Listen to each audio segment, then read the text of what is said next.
Okay, MaxiCare. Ito, so post to ng kaibigan ko sa Facebook. Okay, ito yung status niya no September 19, so 3 days ago. Ilalaan ko tong post to para alahanin taon-taon na ang MaxiCare Health Corporation ay bulok. So, nag-comment dito si Antonio City Jr. Siya yung professor namin sa universidad sa PLM. Ano niya, anyari. Antonio City Jr. Sir, mas maraming kabulukan yung Maxi Care kaysa totoong care. Okay? So, we got Franklin Robles. Tumawag ako sa kanila.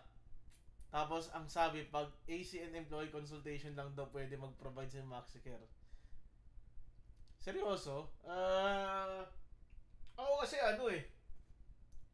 Alam ko hindi lang consultation eh. Consultation na lang ba? Kasi nagdo-doctor anywhere na lang ako eh. Pero okay.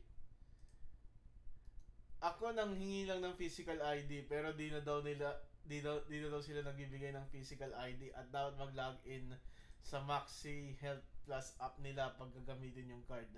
For example, na emergency yung pasyente tapos di makapag-CP. Di na makiklaim kasi nga need mo maka-login sa app nila na mas madalas di ka maka-login. Okay, so ang parang frustration dito is imbes na physical card yung ina-acknowledge ng Maxicare ngayon, eh yung sa app na. Well, last year, kasi na-concuss ako. Alam ko, as of last year, kasi na-concuss ako eh. Pwede pa naman yung physical card. May physical card ako dyan. Nasa pitaka ako. So, ewan. Ewan ko sa situation ni Misteriosa. Pero, sige, tingnan natin. Aha. Michelle Mojica. Ginagawa ko, nagte-text ako sa Viber nila sa ACN para dedicated para sure. Hassle pero kaysa dagdag bayad. So far, wala pa man nagde-decline sa mga dependents ko. Pero ako, may malagim akong enkwentro sa Maxi Scam. Na-dengue ako nung December 2019. Tapos, ER. Di ako inadmit kaya pinauwi ako 12 a.m. 3 a.m. na nung nakalabas ako dahil sa lecheng Maxicare na di matawagan dahil nagki-Christmas party ang mga malas lang. Yung mga ganyan, di ba? Kasi nagki-Christmas party, may pa year-end party. Di ba dapat may isang dedicated resource dyan na on-call para mag-accommodate ng mga ganyang situation? Pero ano eh, it's also on the situation na 'di ba parang hands off your phone. Keep it down, 'di ba? Sa mga ganyan. Kasi work-life balance, 'di ba? Pero dapat may fine line diyan eh. Kung ano kung kailan ka mag-accommodate ng call, kailan hindi. And pull it down isn't really the case dito sa nangyari kay Misteriosa na minalas kasi nagki-Christmas party. So far more on inis na experience ko dyan sa lintik na yan. 9 years I think of being with Maxicare dahil yan yung partner HMO ng mga communist na napasukan ko. Pero bihira ako mag-claim. Kadalasan yan mas magkakasakit pa ako dahil sa galit kesa gumaling dahil sa care ni Maxicare. Di pa man ako nakakita ng ano eh. Pero mas eh, parang after COVID, after the pandemic, pumakit yung servisyo ni Maxicare. That's my 2 cents. Pumakit yung servisyo nila. Post natin sa taga ATCP ka ba? There, my friend. Di ako member nun, puro chismisa nandun. ATCP means yun yung sa ano eh. For those asking, wala pong ospital sa amin. Nanggigigil lang talaga ako sa Maxicare kaya binigay ko para sa kanila ang unang rad ko sa account na to. Simpleng physical ID, di ako mabigyan ng mga lintik. I think that is basic. Gusto nila gamitan daw yung app nila na bulok. Real talk lang ha, sa sobrang bihira magamit ng app nila, lagi ako nagpo-forget password para makalogin. Well, kasi hindi The Maxicar app isn't really an app uh, where you traditionally occasionally log in. Login ka lang pag kailangan mo. And that is the same with yung app ko dati nung nagpa-vaccinate ako. So, yung app na yon, nakalimutan ko palagi password kasi ang vaccination nun 6 months. So, I only log into that app for in between 6 months. And that is the same case kay Mr. Riosa. Naglalagay na siya siguro sa app niya every time na magkasakit. And personally knowing him, malusog tong tao na to eh. So, yeah, talaga tendency mo makalimutan mo yung password mo. Not their fault, but just goes to show na di naman talaga gamitin yung app na yan eh. Yeah, it's a parang hindi na foresee nung nag-promote ng app yung need, yung mga ganyan situation na mas mahirapan pa yung client na maka-access sa app kaysa na lang gumamit ng physical card. Tapos yun yung lumang proseso, ipapakita mo na yung card, they will give you the LOA, and then okay na. Pero ngayon nata app, yun nga, app na eh. Ewan ko, last year sa Makati Mid ako nagpa-Maxicare for my MRI, wala man nangyari, wala namang aberya. So I think it depends on the branch or anong ospital ang napasukan ni Mr. Nap para dito. Ang ginawa talagang tinanggal yung physical card ng mga matatalino sa Maxcare para daw yung mga matatanda magla-login tapos pakit yung card mo nasa loob nila, or gusto nila ng mga clients na mag-print ng kanya-kanyang card, talagang tatak Maxicare papakita sa iyo na wala silang care.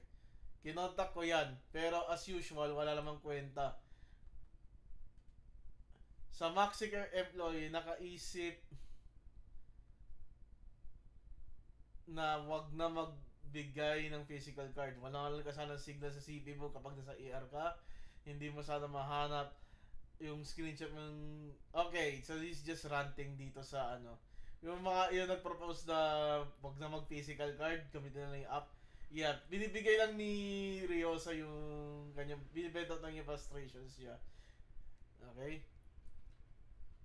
More hassle na experience ko dito sa Maxicare, lalo na noong panahon na nakaban yan dito sa Maynila at walang hospital tumatanggap sa lecheng yan.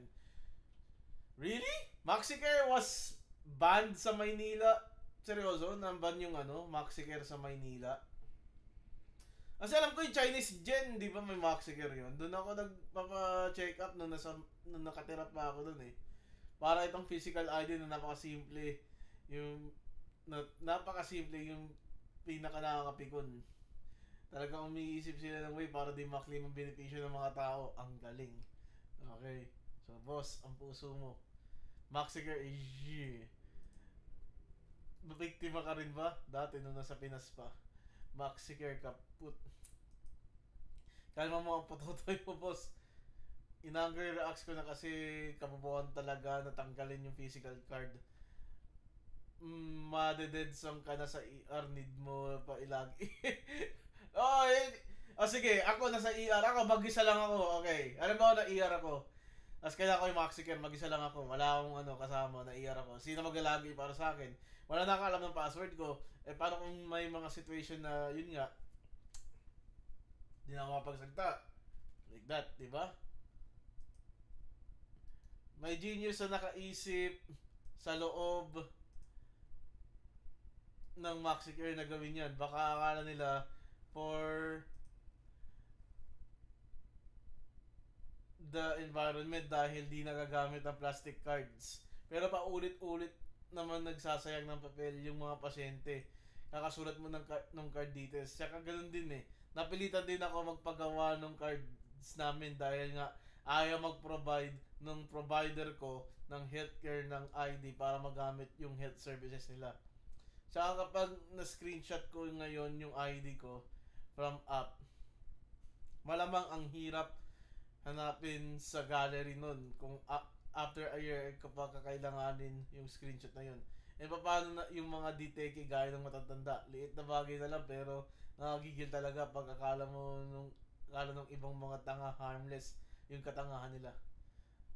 So sabi ni Miss Smiles, I walk alone. I walk for miles inside this pit of danger.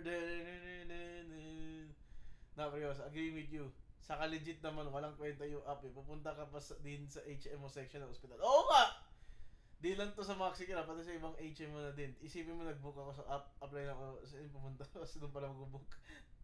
Yeah, yung app, dapat diba, yun nga yung purpose ng app dapat eh. Di mo na hindi pumunta sa mismong office eh. Kasi yun na yung magrepresent ng electronic law mo. Pero hindi. Okay, Maxicare sa mabiglang clinic emergencies. Not the critical ones. Di mo na tandaan Maxicare card. Okay, genius. Ang hirap tandaan ng digits nun. Correct ka, Kuya Nap. Diyos ko, daming utang. Mukhang biktima ka din ng best HMO in the Philippines. Okay, si Mark Alday, si Lawrence. Anong sabi niya? Sa akin, tumawag pa yung ospital kung saan nag-CT scan ako. Kasi di daw nagbayad sa kanila yung Maxicare. Bagay mo contact email ng Maxicare pero I doubt makakasinasagot ng maayos. Ito lang! Kasi hindi na bayad ng Maxicare yung ano. So, parang sinisingil na siya ng 3 years. Wow! Dati maganda Maxicare pero di na ngayon. May issues na sila sa mga private companies. Magko-comment ka na ba dito, Evan, para mag-chismis? Sige, mag-invento na lang ako. Okay. Makakasi ko to nung college, so siguro mapahig sila na ma-publish yung content to. Okay, thank you for watching. Yeah, Maxicare.